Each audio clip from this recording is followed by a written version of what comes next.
CAN सेजावै हासेनि लगे लगे हाकतर हरजों साजाक जोंबो हायकिना नगैमान खा दालबिदाल अर्गानाइजेशन दालबिदाल सिविल सोसाइटी दालबिदाल पलिटिकल मथानि बखाक्तै CAN केबेंगै दालबिदाल मुभमेंट खालायजाक मारक तेवबो हायकिना जों चिनि खरां जत मुभमेंट न जों कभारेज खालायका नरकनो फुरुंगानि जायतकखा तेतिनि बहायनहाय चिनि खरांनि कक सालाय पान्दानि बिसिंतै जों हायनहाय मानफिका नगरायंगै हासेनि बुबाग्रा महाराजा प्रद्युत किशोर मानिक बहादुर नो पहले चीनी खुरांग में आपका स्वागत है।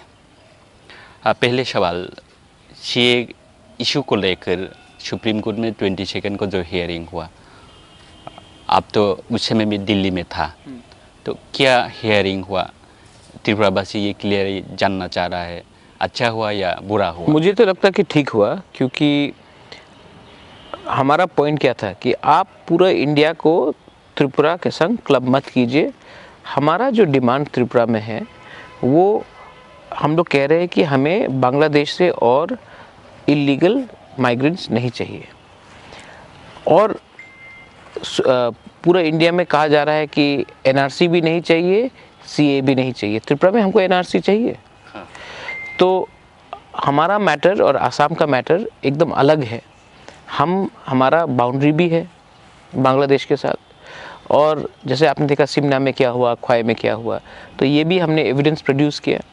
और सुप्रीम कोर्ट ने अपने डिसीजन में गवर्नमेंट ऑफ इंडिया को 4 हफ्ता दिया है टाइम जवाब देने के लिए, और कहा कि त्रिपुरा और आसाम अलग केस है, पूरा इंडिया में जो हो रहा है वो अलग है। तो ये अच्छा चीज़ है, क्योंकि क्या होता है कि कभी कभी हम लोग पूरा नेशन का जो प्रॉब्लम है उसमें हम लोग जुड़ के हमारा आवाज़ दब जाता है।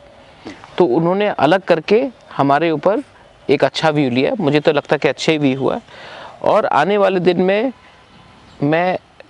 मेरा एक आशा है कि सुप्रीम कोर्ट हमारा जो प्रॉब्लम है उसको इंडिया के प्रॉब्लम से अलग देखकर, आसाम का प्रॉब्लम इंडिया के प्रॉब्लम को अलग देखकर हमारे संग न्याय करेगी। सुप्रीम कोर्ट ने जो आपने बोला 4 हफ्ते का समय दिया, किसको दिया? गवर्नमेंट ऑफ इंडिया को कि जवाब देने के लिए कि त्रिपुरा में, मैं आपको त्रिपुरा आसाम के बारे में बताता हूँ। हमने अपने केस में लिखा है, पतल कन्या का केस भी है और मेरा भी केस है, उसमें लिखा गया है कि आपने महारानी कंचन प्रभा देवी को आश्वासन दिया था कि आप त्रिपुरा का सीमा, सभ्यता, कल्चर, आइडेंटिटी, लैंग्वेज को आप प्रोटेक्ट करेंगे। तो वो नहीं हो रहा है, क्यों? दूसरा बात है, आपने टीएनवी के संग अकॉर्ड साइन किया था, उसमें आपने कहा था कि ये गारंटीज होगा, अभी तक नहीं हुआ, क्यों? एटीटीएफ के संग आपने अकॉर्ड साइन किया था, उसमें लिखा गया था कि इनर लाइन परमिट होगा, उसमें लिखा गया था कि कट ऑफ ईयर 1971 होगा, तो वो भी आपने ऑनर नहीं किया। और आज आपने नया कानून लाया है जो कह रहा है कि 2014। तो इसका मतलब है कि वो जो पहला 3 एग्रीमेंट जो आपने महारानी कंचन प्रभा देवी के संग किया, तब राजीव गांधी के संग टीएनवी के संग किया, और तब एटीटीएफ के संग किया, वो उसका क्या गारंटी रहता है कि कल आप फिर से 2014 से 2025 कर देंगे? तो उसका वायलेशन हुआ है। दूसरा बात है कि आसाम में भी यही चीज़ हुआ था, आसाम अकॉर्ड के साथ 85 में, तो उसका भी वायलेशन हो रहा है। तो आप हमारा ये मेघालय में नहीं हुआ है, ये मणिपुर में इंस्ट्रूमेंट ऑफ एक्सेशन हुआ लेकिन उन्होंने चैलेंज ही नहीं किया, अरुणाचल में नहीं हुआ है, बंगाल में नहीं हुआ है। तो त्रिपुरा और आसाम का एक यूनिक सिचुएशन है जहाँ में पहले से गवर्नमेंट ऑफ इंडिया ने हमारे लोगों को, हमारे राजमाता को, टीएनवी को, एटीटीएफ को गारंटी दिया था कि हम आपका ये कट ऑफ ईयर रखते हैं, ये सुरक्षा रखते हैं, ये आपको राइट्स है, आपका राइट्स को हम उल्लंघन नहीं करेंगे। ये सीए में उल्लंघन हुआ है, इसके लिए त्रिपुरा और आसाम में ये लागू नहीं होना चाहिए। सुप्रीम कोर्ट ने कहा कि ये ठीक है, गवर्नमेंट को ये सवाल का जवाब देना चाहिए 4 हफ्ते के अंदर। रिपोर्ट मिलने के बाद लगभग कितना समय लग सकता है? कॉन्स्टिट्यूशनल बेंच है। देखो, ये लड़ाई एक दिन में नहीं जीता जाएगा, लेकिन अगर हमने अपना हिम्मत नहीं खोया, अगर हम अपने दफा के लिए लड़ रहे हैं, तो उसमें आपका हर चीज़ आप अपने स्वार्थ के लिए नहीं कर सकते हो। आज अगर हम बिक जाएंगे तो ये जो फाइट है ये एक दिन का फाइट नहीं है, लेकिन सुप्रीम कोर्ट ने स्वीकार किया है कि त्रिपुरा और आसाम का केस अलग है। इसका मतलब है कि हम भी कहीं में असली स्ट्रॉन्ग लीगल ग्राउंड में हैं। ये बात हमें इसको आगे ले जाना है, कॉन्स्टिट्यूशनल बेंच पे ले जाना है, और हम सीएए को सुप्रीम कोर्ट के थ्रू स्टे करना चाहते हैं in the state of Tripura. CA issue को लेकर त्रिपुरा में और भी क्या मूवमेंट होना चाहिए, आप क्या बिलीव करता है? मुझे लगता है कि मूवमेंट तो चालू रहना चाहिए, इंटेंसिटी जैसे भी हो रहना चाहिए, क्योंकि जब तक पब्लिक नहीं जानेगी कि सीएए हमारे लिए कितना डेंजरस है तब तक होगा नहीं कुछ। लेकिन सीएए को आप इलेक्शन के संग मत जोड़िए, ये सीएए का फाइट इलेक्शन के बाद भी चलेगा। सीएए का फाइट कभी ख़त्म नहीं होने वाला जब तक हमको सुप्रीम कोर्ट से रिलीफ नहीं मिले। और ये जो सीए का फाइट है ये सिर्फ पॉलिटिकल पार्टीज करने से इलेक्शन के संग जुड़ जाता है। इसको सोशल मूवमेंट होना चाहिए, इसको पब्लिक का मूवमेंट होना चाहिए, इसका तिपरासा का मूवमेंट होना चाहिए। इसमें सिर्फ तिपरासा नहीं, जो बंगालीज हैं जो अफेक्ट होंगे उनको भी आना चाहिए, जो मुसलमान है जो इफेक्ट होगा उनको भी आना चाहिए, जो मणिपुरी है जो जिनको इफेक्ट होगा उनको भी आना चाहिए। आज इंडिया का सबसे बड़ा प्रॉब्लम क्या है, त्रिपुरा का सबसे बड़ा प्रॉब्लम क्या है? सबसे बड़ा प्रॉब्लम है कि हमारा पॉपुलेशन इतना बड़ा है। आज हम अपने त्रिपुरा के लोगों को, जो बंगाली हो, तिपरासा हो, चाकमा, मॉग हो, मणिपुरी हो, मुसलमान हो, बिहारी हो, उनको हम लोग नौकरी नहीं दे सकते। स्कूल में हम उनको ठीक से शिक्षा नहीं दे सकते। हम अपने हिंदुस्तान के लोगों को ठीक से सुविधा नहीं दे सकते, और हम बांग्लादेश से आदमी को लेके आएंगे तो ये कहाँ का लॉजिक है? आप तो पहले भी इंडिया का जो होम मिनिस्टर अमित शाह से भी मिला है, तो त्रिपुरा और आसाम के इशू को लेकर उनका क्या ओपिनियन है? उनका जो भी ओपिनियन है, मेरा पोजीशन क्लियर है। उन्होंने कहा था कि हम सीए नहीं हटा सकते, तो मैंने कहा अगर आप नहीं हटाएंगे तो मैं आपके संग केस कोर्ट में जाऊंगा। उन्होंने हमारा बात हुआ था क्या बोलते हैं कि 6 शेड्यूल को कैसा बचा जाए, तो मैंने कहा 6 शेड्यूल को तो वो तो 125th स्टैंडिंग कमेटी है ही पार्लियामेंट का, उसमें मैं अपना सुझाव दूंगा, लेकिन आप सीए को 6 शेड्यूल के संग मत लिंक कीजिए। आप सीए को अलग तरीके से देखिए, क्योंकि त्रिपुरा ने पहले से ही सीए पास करके रखा है। रिसेंटली जो 125 अमेंडमेंट के लिए सेंट्रल गवर्नमेंट स्टेट गवर्नमेंट जो प्रोसेस रहा है, आप इस विषय में क्या बोलना चाहते हैं?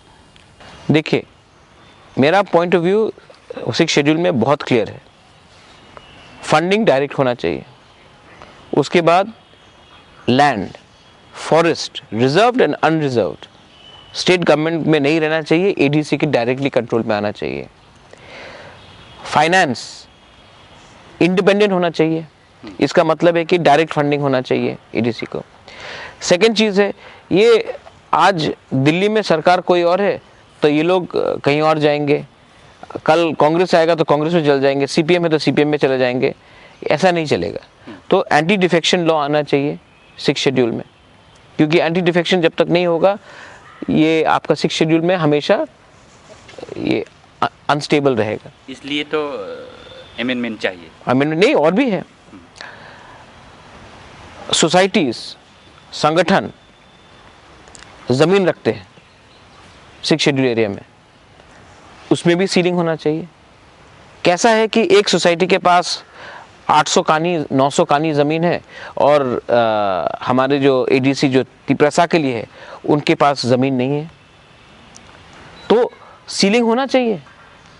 और सोसाइटी और एनजीओ ये उनका भी एक डेफिनेशन होना चाहिए, और सोसाइटी के माध्यम से बहुत लोगों ने ज़मीन ऑक्यूपाई करके रखा है, उसको भी अब हम निकालेंगे जरूर। हाँ, किस आधार से वो कोई कहता कि महाराज के टाइम से है, अरे आज महाराज सीलिंग के अंदर है, महाराज को आपने सीलिंग के अंदर ला दिया था, रॉयल फैमिली को सीलिंग के अंदर ला दिया, तो जो ज़मीन महाराज ने किसी और को दिया वो सीलिंग के अंदर क्यों नहीं आएगा? उसको भी आना चाहिए सीलिंग के अंदर। तो वो नहीं हुआ है, वो एडीसी के अंदर है, तो उसको भी हम निकालेंगे अब। और एक बात, रिसेंटली जो आपको आपका डिमांड लेकर सेंट्रल गवर्नमेंट ने रियांग ब्रो को 600 करोड़ का जो पैकेज डिक्लेयर किया है, आपके साथ साथ और कौन ये क्रेडिट मिलना चाहिए, आप क्या बोल? ब्रू को लोगों को मिलना चाहिए। सबसे पहले ब्रू लोगों को जो इतने साल से इतने ख़राब कंडीशन में रहे, मुझे क्रेडिट नहीं चाहिए। जिसको क्रेडिट लेना है ले लीजिए, मुझे क्रेडिट नहीं चाहिए। मैं खुशी हूँ कि मेरे ब्रू लोगों को जो कमिटमेंट मैंने दिया था वो मैंने पूरा किया। आप क्रेडिट्स जिसको भी लेना है लेने दीजिए, मुझे कोई प्रॉब्लम नहीं। तो आपका क्या एक्सपीरियंस रहा यहाँ पर? रिसेंट जो 25 ईयर्स सीपीएम ने यहाँ पर गवर्नमेंट चलाया, उनके समय में क्या कोई उन लोगों को यहाँ पर रखने के लिए कोई कोशिश नहीं हुआ था? आप क्या बोलेंगे? सीपीएम का कोई सीपीएम ने जितना त्रिपुरा को डिस्ट्रॉय किया है वो किसी ने नहीं किया। सीपीएम ने बिजनेस को ख़त्म किया, सीपीएम ने एजुकेशन को ख़त्म किया, सीपीएम ने हिस्ट्री और कल्चर को ख़त्म किया, और सीपीएम ने रिटर्न में क्या दिया? आज त्रिपुरा, मैं आपको एक एग्जाम्पल देता हूँ। 1947 में त्रिपुरा उस समय जो नेफा था, नागालैंड अरुणाचल से आगे था, मणिपुर से आगे था शिक्षा में। वो त्रिपुरा के पास एयरपोर्ट था, कनेक्टिविटी में आगे था, आसाम से ज़्यादा अच्छा कनेक्टिविटी था अपना। शिक्षा हमारा ये जो सिक्किम, मणिपुर, अरुणाचल, मिजोरम, नागालैंड से हम लोग का शिक्षा आगे था। एयरपोर्ट हमारा कनेक्टिविटी आसाम से ज़्यादा अच्छा था। यहाँ में एग्रीकल्चर था, फॉरेस्ट था। तो आज वही त्रिपुरा जब सीपीएम हटा है, तो पिछले 40 जब उनका जो शासन हुआ उसमें आप देखेंगे कि एजुकेशन में हम सबसे पीछे, जहाँ में हम आगे थे उसी स्टेट से हम पीछे हैं। आप उसमें महाराजा को ब्लेम करते हो। 70 साल तक तो डेमोक्रेसी रहा और 70 साल में हम पीछे गए हैं। आपने महाराजा को ब्लेम किया, लेकिन असल में प्रॉब्लम था कि आपका खुद ही का शिक्षा का सिस्टम खराब था। वही सीपीएम ने पश्चिम बंगाल को भी, जो कलकत्ता पूरे इंडिया में नंबर 1 था सिटी, जब सीपीएम आया, जब ज्योति बासु आया, आज कलकत्ता जाकर कोई नौकरी नहीं ढूंढ रहा, सब बॉम्बे, बैंगलोर, दिल्ली जाकर ढूंढ रहे हैं। तो सीपीएम ने कलकत्ता को भी डिस्ट्रॉय किया। वही सीपीएम ने इंडस्ट्री को मारा। आज कोई यहाँ में बिजनेस करने के लिए 2 बार सोचता है। वही सीपीएम ने हमको दिया किया, हमारा हिस्ट्री खत्म कर दिया। अब आप रियांग का इशू के बारे में बोलते हो। ये जो सीपीएम दिल्ली में बोलता है, छत्तीसगढ़ में क्या हो रहा है, झारखंड में क्या हो रहा है, यही सीपीएम त्रिपुरा में रियांग का सोल्यूशन क्यों नहीं करना चाहता था? जबकि उनका वोट बैंक जाके क्या बोलते थे, रत्नमणि ने ये, महाराज ने ये किया, वो किया। सीपीएम का वोट बैंक ही रियांग था। लेकिन आज तक रियांग का सिचुएशन को क्यों नहीं सॉल्व किया? क्योंकि जो मुख से बोलते दिल से नहीं सोचते लोग। और जब रियांग का ब्लॉकेड हुआ, जो रोड ब्लॉकेड कंचनपुर में, मैं गया वहां जाकर 2 महीना लगा हमको, सिर्फ 2 महीना लगा। जो दिल्ली का सरकार 1 किलो चावल नहीं दे रहा था हमारे रियांग को, आज 600 करोड़ रुपए क्यों दे रहा है? क्योंकि जाकर एक आवाज में हमने बोला कि ये हमने बांग्लादेश से आदमी को रखा है। हमारे रियांग तो त्रिपुरा के ही है या अर्जेंटी इंडिया का है। तो आप हमारे इंडियंस को आप नहीं रखना चाहते हैं, बांग्लादेश से रखते हैं। ये कहाँ का इंसाफ? तो हमारे बीच में थांचा था, हमने क्लियरली बात किया, हो गया। और स्टेट गवर्नमेंट ने आपत्ति नहीं की, ऑपोजिशन ने आपत्ति नहीं की, बारिंग 1-2 लीडर जो कांग्रेस है जिसने आपत्ति किया, वरना किसी ने आपत्ति नहीं किया। आज हो गया। तो इसमें स्टेट गवर्नमेंट का कोई आपत्ति नहीं किया, वही बड़ा बात है ना। यही तो मैं कह रहा हूं कि सीपीएम ने इतने साल तक ये प्रपोजल क्यों नहीं दिया? क्योंकि वो सोल्यूशन नहीं चाहते थे, सिर्फ वोट बैंक है ये। अब तो कांग्रेस का प्रेसिडेंट और एक साथ पॉलिटिकल भी छोड़ दिया, और रिसेंटली हम लोगों ने देखा एक political non political organisation Tripura नाम से आप फॉर्म किया। इसका मेन इन ऑब्जेक्ट क्या है? आपका सपना क्या है, क्या चाहता है आप? मेरा सपना है कि ये हर चीज़ को पॉलिटिशियंस से आप उम्मीद मत कीजिए। पॉलिटिशियन इलेक्शन के बाद आपको भूल जाएगा, लेकिन अगर स्ट्रॉन्ग सोशल ऑर्गेनाइजेशन रहा तो हम अपने दफा को इकट्ठा करके अपना जो डिमांड है वो हम लोग कर सकते हैं। ये एक प्रेशर ग्रुप है, और ड्रग्स का प्रॉब्लम हो, लीगल केसेस हो, जैसे कि सुप्रीम कोर्ट में अभी हम लोग सीए के विरुद्ध फाइट कर रहे हैं, एनआरसी के लिए हो, हमारे सोसाइटी में भी बहुत प्रॉब्लम है। महिला के लिए सुरक्षा, बॉर्डर में एम्प्लॉयमेंट हो, अपना मार्केट प्लेसेस हो, कल्चर हो, तो एक सोशल ऑर्गेनाइजेशन का दरकार था। जो महाराजा, आप देखो मेरे पिताजी कांग्रेस से 1964 से है, 63 में नेहरू से मिले थे वो। तो महाराज ने कभी अपना संगठन ही नहीं किया, वो तो सिर्फ पॉलिटिकल पार्टी में रहा। और जब मैंने देखा कि पॉलिटिक्स से आप सिर्फ इलेक्शन जीत सकते हो, लेकिन लोगों को समाधान नहीं कर सकते हो। और पहले से इतने पॉलिटिशियंस है ही त्रिपुरा में, सोसाइटी को कौन एक करेगा? त्रिपुरा के बारे कौन बात करेगा? और जब आप कांग्रेस में हो या नेशनल पार्टी में हो, तो आपको अनुमति चाहिए दिल्ली से अपने लोगों के लिए बात करने के लिए। मैं गुलामी नहीं कर सकता। मुझे त्रिपुरा के लोगों ने सम्मान दिया है, त्रिपुरा के लोगों ने प्यार दिया है, तो मैं दिल्ली जाकर क्यों भीख मांगू? हाँ। जब मैं दिल्ली जाता हूं तो अपने त्रिपुरा के लिए बात करने जाता हूं। और मुझे लगा कि ये नेशनल पार्टीज को इंटरेस्ट नहीं है, तो मैं क्यों गुलामी करूं? और अगर मुझे बात करना है तो सिर्फ त्रिपुरा के लिए बात करना है ना। मैं क्यों जाकर दिल्ली में जाकर पूरे इंडिया के बारे में बात करूं और अपने त्रिपुरा के बारे में बात नहीं करूं? ये नेशनल पार्टी का प्रॉब्लम है। तो मुझे लगा कि ये इतना खराब सिस्टम है, मेरे ऊपर इतना प्रेशर दिया गया कि ये डिमांड मत करो, एनआरसी मत डिमांड करो, सीए को थोड़ा हल्का करो, ये लोग जो बीजेपी में है इनको कांग्रेस में पोजीशन दो। और ये लोग दिन में एक दूसरे को गाली बकते हैं भाषण के टाइम, शाम को बैठकर एक दूसरे के संग चाय पीते हैं, सर्किट हाउस में मिलकर कॉन्ट्रैक्ट करते हैं। मुझे ये इतना झूठ, मैं पब्लिक को झूठ नहीं बोल सकता। जब आप पार्टी में थे तब भी पार्टी का ही है एक लीडर बीरजीत सिन्हा आपके खिलाफ बोलता रहा, अब भी पार्टी छोड़ने के बाद भी और एक लीडर फिर से आपके खिलाफ बोल रहा है, क्यों ऐसा? कौन लीडर? बीरजीत सिन्हा बोला था पहले तो। हाँ, अभी कौन बोल रहा है? अभी शुभल भूमिक बोल रहा है। वो लीडर है क्या? वो लीडर कहाँ है?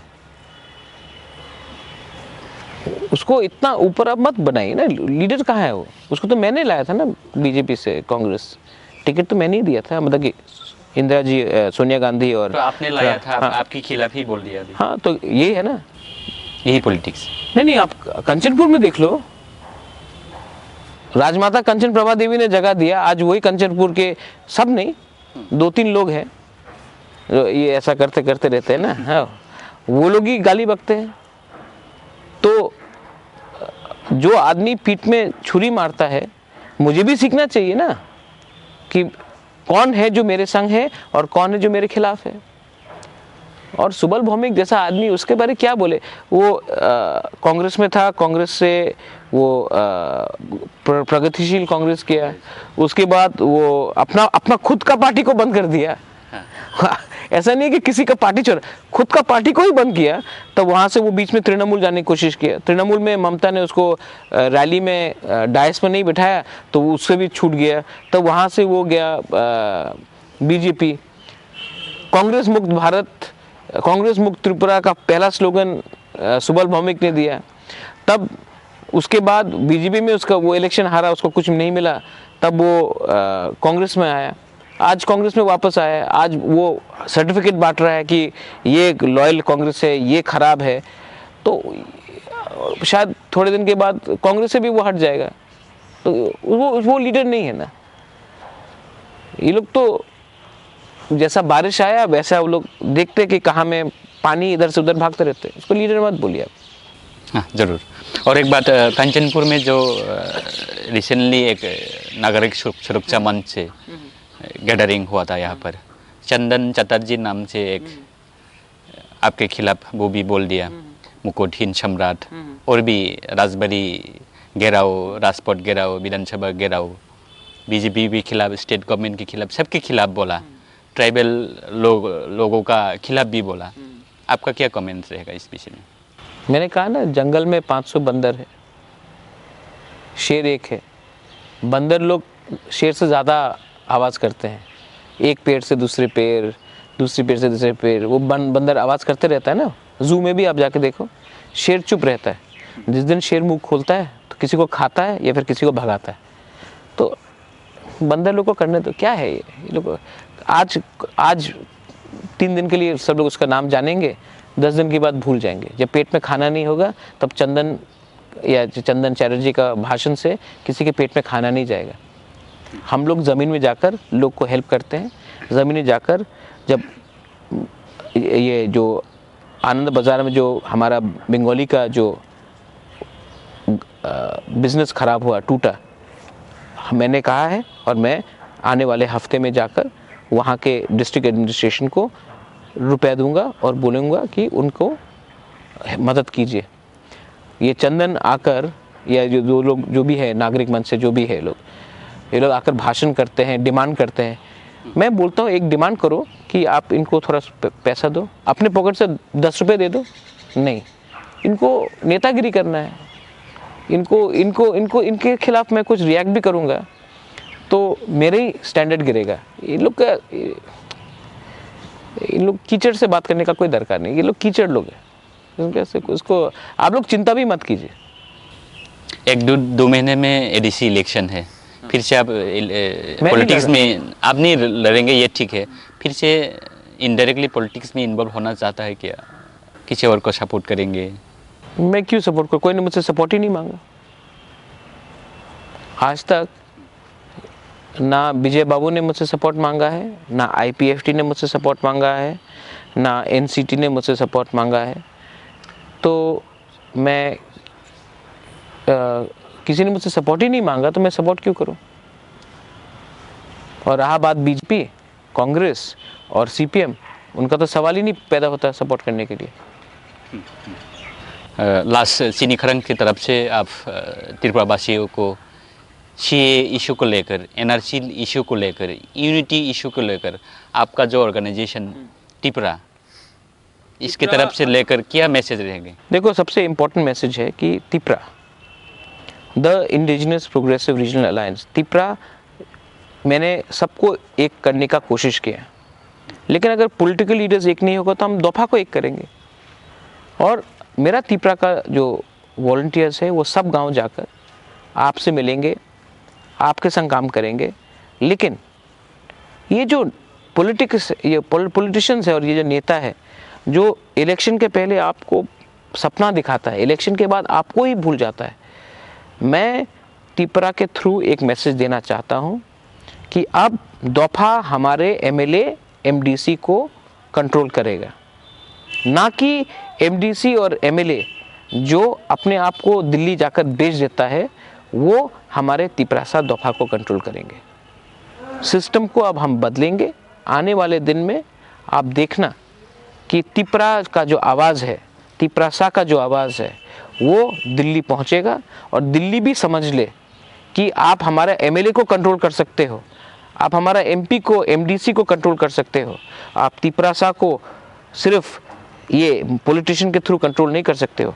आज का त्रिपुरा सा एक होगा और आज का त्रिपुरा सा हिंदुस्तान के अंदर अपना संवैधानिक अधिकार जानता है। ओके, आपने आपका इम्पोर्टेंट समय दिया, इसके लिए चीनी खरंग की तरफ से बहुत बहुत शुक्रिया। चीनी खरंग को टाइम देने के लिए मेरा कभी समय नहीं जाता है। अपना जो तिप्रासा चैनल्स है उनको भी मैं प्रायोरिटी दे रहा हूँ, क्योंकि जब तक हम अपने चिनी खोरांग हो, कॉकपिन हो, कॉक त्रिपुरा हो, सरंग जाति हो, जो भी हमारा जो हकतौर चैनल हो, जो भी है, अगर हमने अपने तिप्रासा चैनल को, अपने तिप्रासा मीडिया को आगे नहीं रखा तो हम भी नाइंसाफ़ी कर रहे हैं।